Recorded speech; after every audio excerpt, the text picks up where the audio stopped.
গত ব্লগের second part এটা। যেহেতু আমি কইছিলাম তোমরা যে গত ব্লগে তো আমি উঠানটা লিপছিলাম, বাসি কাজকর্ম যেহেতু দেখাইছিলাম তোমরা তো কইছিলাম যে এই ব্লগের মধ্যে দেখাইমো আমি কি রৌদ্র দিই এই লেপা জায়গাটার মধ্যে। তো এই যে গোবর দিয়ে লেপছিলাম এই জায়গাটার মধ্যে কি রৌদ্র দিই, আর সেটা তোমাদের সাথে এই ব্লগে শেয়ার করবো। তাহলে কিন্তু এই ব্লগটা আজকে নিয়ে এলাম তোমরার জন্য। আর এইদিকে দেখো গতকালকের ভিডিওতে তোমরা সাথে আমি আমার বাসি কাজকর্মগুলো শেয়ার করছিলাম, আর আজকের ভিডিওতে আমি ওই যে সকাল 10টার পরে যে কাজকর্মগুলো করছিলাম একদম সন্ধ্যা অবধি, সেই সবটি কাজ তোমাদের সাথে আজকে শেয়ার করব।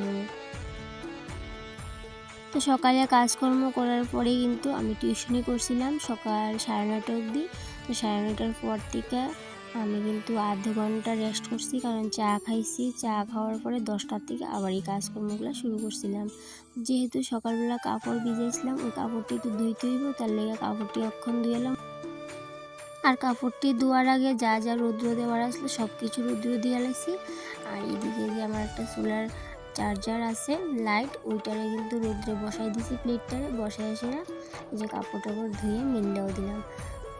আর এদিকে আমি দূরে দূরে কাজটি করতেছি, কারণ কি এখনও অনেক কাজ বাকি আছে, স্নান করছি না, পুজোও দিছি না। তো আবার টিউশনে আছে আরেকটা, তো এটি তো সারতে লাগবো। আর যেহেতু শীতের দিন এখন দিনটাও ছোটো, তাহলে কিন্তু ওই যে বুদ্ধি করে আর প্ল্যান করে কিন্তু কাজ করতে লাগে, যে কোনটা কাজ করার পরে কোনটা করবো। আর এদিকে দেখো ওই যে সকালে লেপছিলাম, এখানে আমি একটু ধান রোদ যে 2টা ধানের প্যাকেট দেখতেছো, এটি কিন্তু অনেক দিন হয়েছে ধানটি কিন্তু কবের থেকেই ভাবতেছি যে রোদ দিম। যেহেতু রৌদ্র দিম তো উঠানের মধ্যে তো বালু, তাহলে কিন্তু সকাল সকাল উঠানটার একটু লেপ পালাইছি। আর এখন ধানটিরও রৌদ্র গেলাইছি, কারণ এই ধানটি দিয়ে আমি খুই বাজবো। আর খুই বাজতে গেলে তো চুলা লাগবো, আর আমার চুলা নাই। যেহেতু চুলা নাই ভাবছি যে নিজে একটা চুলা বানাইলাম, বানিয়ে খড়ি বাজবো। আর খই যে বাজবো চুলা বানিয়ে এটা গিয়ে তোমাদের সাথে অবশ্যই আমি শেয়ার করবো। নিজেই চুলা বানাবো আর নিজেই খই বাজলাম।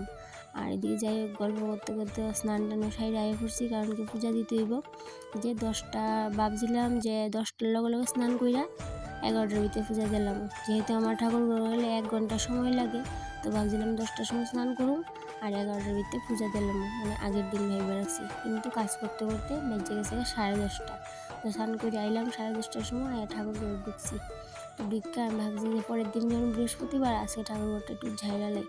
তো বৃহস্পতিবারে তো ঝাড়ন যেত না, তার লেগে এই যে বুধবারে ঠাকুর ঘরটা স্নান করার পরে একটু ঝাইরা মুচে চলে এলাম। এখন পূজা টুজা দিয়ে তারপরে কিন্তু রান্না বসাবো।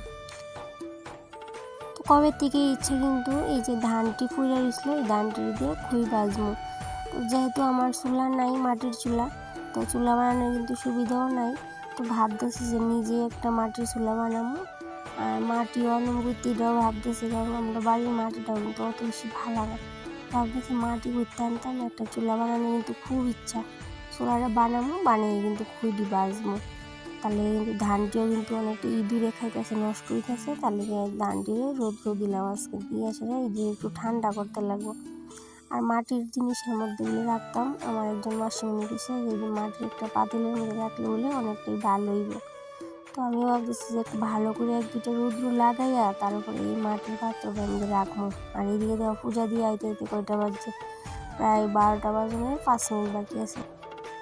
যখন ঠাকুর ঘরে আসলাম তখনই কিন্তু একটা ফোন আসলো, কারণ আমার একটা পার্সেল আইব। আর কোনো পূজা দিয়ে ঘরে আইতে মাত্রই আবার ফোন আসে যে পার্সেলটা নিয়ে রাস্তাতে আর গেছে। তো তার লিয়ে গেলাম রাস্তা দিয়ে আনলাম পার্সেলটা।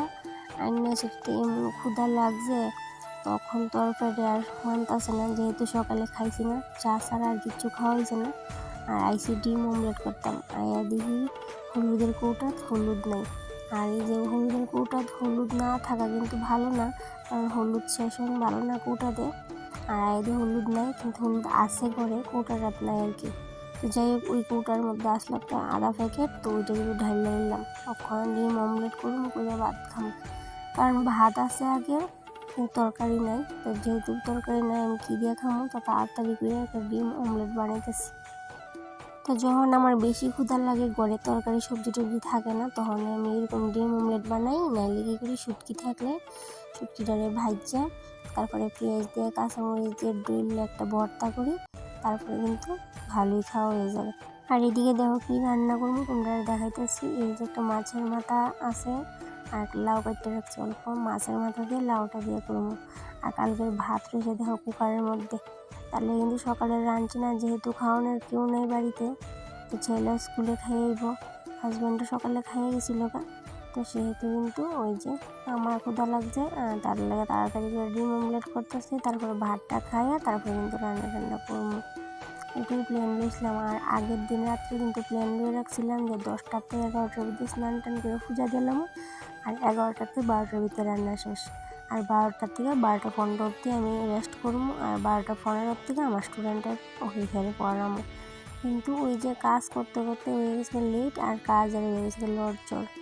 যেহেতু আমি 10টা থেকে 11টার ভিতরে পূজা শেষ করবো, আর সেই কাজটা করছি 12টা বেজে গেছে আমার। এদিকে খাওয়ান টাওয়ানো খাইছি না, ক্ষুধা লাগছে, তার লেগে এই যে ভাত আর ডিম অমলেট লইলাম। খাওয়ার পরে দেখি আমার স্টুডেন্ট এসে পড়ছে, তো আমার রান্না তো আর হয়েছে না, তো স্টুডেন্টের দিকে বয়ে দিলাম।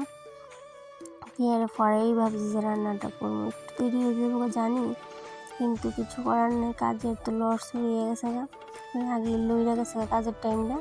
সময়ের মধ্যে কিন্তু আর করে উঠতে পারছি না, সময়ের মধ্যে করে রাখি, ভাবি যে সময়ের মধ্যে করে এলাম, কিন্তু ওইয়া ওঠে না, একটু না একটু 19-20 হয়ে জায়গা। এইদিকে আমার স্টুডেন্ট পড়াইতে পড়াইতে আমার ছেলে হয়ে বসে স্কুল থেকে, ওখানে হেরো স্নান টান করাইতে লাগবো, যেহেতু আর শরীরটা বেশি ভালো না, হেলে একটু গরম জল করে তারপর স্নান করাইতে লাগবো। আর এদিকে দেখো রান্না টান্নাও হয়ে গেছে গা, তো যেহেতু আজকে দেরি হয়ে গেছে তার লেগে রান্নাটাও কিন্তু তোমরা লগে শেয়ার করছি না। এদিকে আমার রান্না শেষ, রান্নার পরে গ্যাসটাতে মুছতে লাগবো, তো গ্যাসটা মুছে নিলাম, ছেলের স্নানটা নিয়ে গেল গা। আর একটু দেরি হয়েছে আজকে রান্নাটা, আর তাহলে কিন্তু বেশি কিছু রান্না করছি না, এই যে ভাত করলাম আর এই যে লাউ দিয়ে মাছের মাথা দিয়ে তরকারি করছি, কিচ্ছু করছি না, কারণ দুপুরে আমরা এখানে নিমন্ত্রণ আছে ওই জায়গায় যাবো, তাহলে কিন্তু বেশি কিচ্ছু করছি না, এই যে একটা তরকারি আর ভাতই দিয়ে সারবো, ভাবছি রাত্রে রান্না করবো বাকিটা। আর এদিকে সাইরা বিকালে কাপড়টি উঠাইয়া রেডি হয়ে যাবো কখনো বৈষ্ণব সভাতে যাবো প্রসাদ লইতাম, তো তার লেগে আমি আর আমার ছেলে কিন্তু খাইছি না কিচ্ছু, যেহেতু এখানে গিয়ে খামু, তার লেগে আর ঘরে কিছু খাওয়া হয়েছে না, খাইলে তো আর ওখানে গিয়ে খাইতে পারতাম না। তো তাহলে কাপড়টি উঠে যায়, কারণ শীতের বেলা কুয়াশা করবো, কাপড়টি কিন্তু ভিজে দেবো না। আর ধানটি কিন্তু উঠে দেব না, কারণ ধানটি যদি একটু ঠান্ডা হয়, একটু কুয়াশা করে, তাহলে কিন্তু ভালো, তার লেগে কিন্তু আর ধানটা উঠানো হইতো না, আমি এখান থেকে আইয়ে কিন্তু একবারে উঠামো। আর এদিকে প্রসাদ টসাদ খাইয়ে আইতে কিন্তু হয়েছে অনেকটা দেরি, না এসে তাড়াতাড়ি করে ধানটি তুলতে আসি, কারণ কি সন্ধ্যা বাতিও দিতে লাগবে, ঘর দুয়ার ঝাড়ু হয়েছে, ঘর দুয়ার মোছা হয়েছে, সব কিছু হয়েছে, কিচ্ছু করছি না, তাহলে কিন্তু চট জলদি করে করানো লাগতেছে। আর আজকের ব্লগটা এই পর্যন্ত, টাটা সবাইকে।